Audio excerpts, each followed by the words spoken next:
নমস্কাৰ বন্ধুসকল, মই এতিয়া উপস্থিত হ'লোঁ মঙলদৈ ল' কলেজৰ ওচৰত আৰু ইয়াতে মিটিং হৈ আছে আৰু মিটিঙৰ ছাইডত এটা ৰুম আছে। সেই ৰুমৰ ভিতৰত এডাল সাপ সোমাই আছে। বলকচোন বাৰু আমি ধুনীয়াকৈ সাপডাল উদ্ধাৰ কৰিম।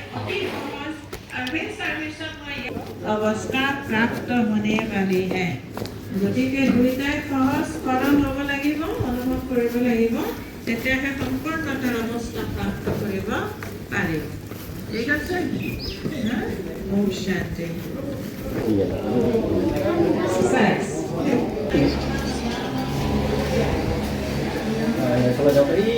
আছিল তাত কোনো নাই কিন্তু এতিয়া ইয়াতে কোনোবাখিনিতে আছে তাৰমানে হেৰি হ'ল তাৰ পৰা এইখিনিত গাই গৈছে মই চাই থাকোঁতে তাৰপিছত এই আৰু আপোনালোকে চাই আছে নেকি? আপোনালোকে চাই আছে নেকি? ওলাইতো যোৱা নাই? নাই, সেইটো বহাই থৈ দিছোঁ। এইখন বিচাৰি বিচাৰি সেইখনতো মই সন্দেহ হৈছিল তাৰ ফাকতহে ক'ৰবাত পকাই বিচাৰিছে আছে আছে আছে আছে এই পাইপটো চাই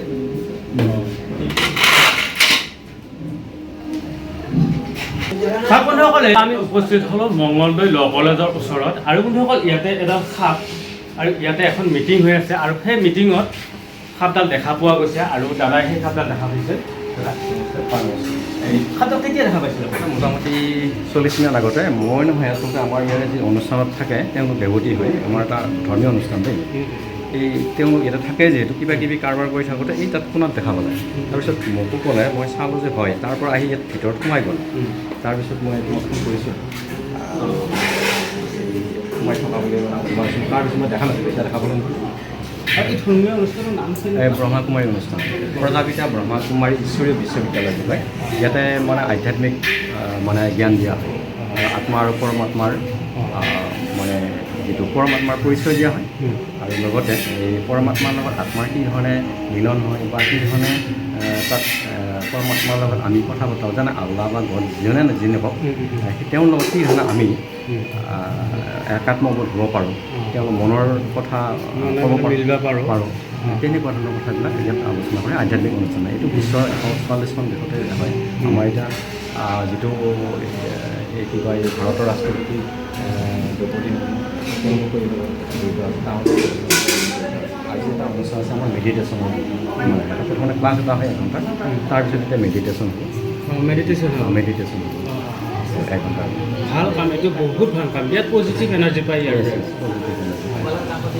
আৰু বন্ধুসকল চাওক, তাত এই সাপডাল ওলাই গ'ল আৰু এতিয়া আমি সেই সাপডাল ধুনীয়াকৈ উদ্ধাৰ কৰিম আৰু কি সাপ আপোনালোকক দেখুৱাম।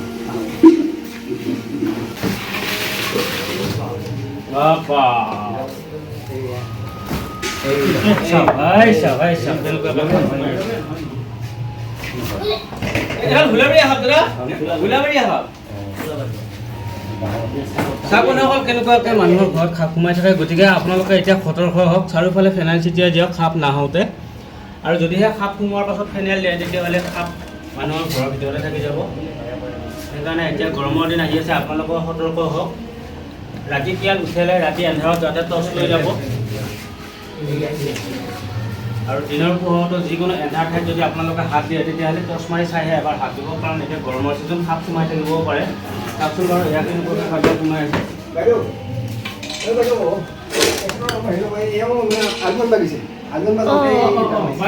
দেখা পাইছে? আপুনি দেখা পাইছিলে? তাৰমানে মই আলু আনিব গৈছিলোঁ, তাতে চব্জি থৈ দিয়া থাকে। তাৰপিছত আলুটো ওলাই আনিব যাওঁতে মানে সাপডালে ধুনীয়াকৈ লৰি গ'ল আৰু অলপৰ কাৰণে মই খামোচ মাৰি নিদিলোঁ সাপটো। বহুত কিবা কিবি হয় হয়। ঠিক আছে। মোৰ নাম BK পূজা।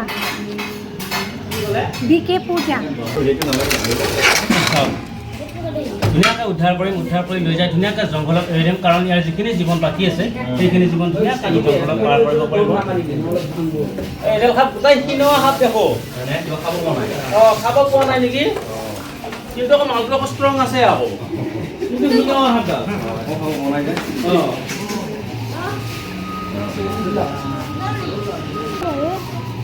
হত্যা কৰিব হ'লে আমি মাৰিয়ে দিলোঁ হয় এতিয়া। সেইকাৰণে আপোনালোকক মাতা হৈছে। আপোনালোকে চাইডে চাইডে ঘূৰে আমাৰ আকৌ নহা হয়।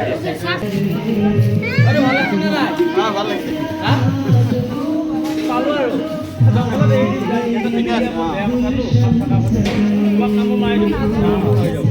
এইটো বিষাক্ত নেকি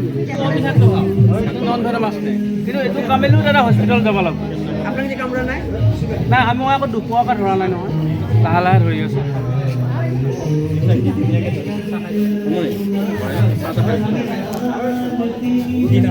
ফুলেবৰীয়া দাদা অবিষাক্ত সাপ নন ভেনম মাছ নাই কামৰাৰ পাছত যদি ৰখি থাকা তেতিয়াহ'লে বিপদ হৈ যাবও পাৰে হস্পিটেল গ'লে সঠিক ট্ৰিটমেণ্ট নাপাব পাৰি আৰু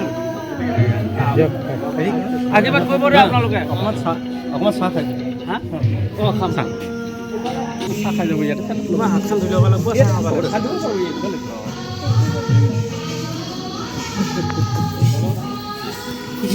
এই যে এইবিলাকৰ কি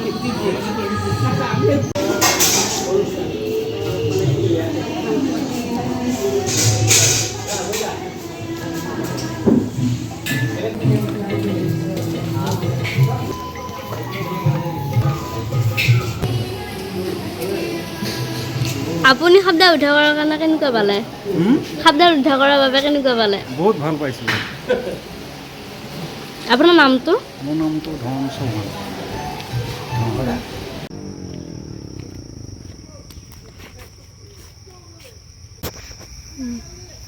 বন্ধুসকল আমাৰ হিন্দু সনাতনী ধৰ্মীয় অনুষ্ঠানত এই সাপডাল দেখা পোৱা গৈছিল আৰু মোক তেওঁলোকে ধুনীয়াকৈ ফোন কৰিলে ময়ো এই সাপডাল লৈ আহিলোঁ আৰু এতিয়া ধুনীয়াকৈ ডাঙৰ জংঘলত এৰি দিম চাওকচোন বাৰু চাওকচোন এয়া ধুনীয়াকৈ যাব এতিয়া ইণ্ডিয়ান ৰেড স্নেক চাওকচোন বাৰু এয়া আৰু বন্ধুসকল এনেকৈ উদ্ধাৰ কাৰ্য চলি থাকিব আৰু যদি আপোনালোকৰ মৰম চেনেহ সহায় সহযোগিতা পাই থাকক আৰু যদি চাই ভিডিঅ'টো ভাল লাগিল তেতিয়াহ'লে এই ভিডিঅ'টোত এটা লাইক কৰক আৰু এটা সুন্দৰ কমেণ্ট কৰক ধন্যবাদ জয় আই অসম।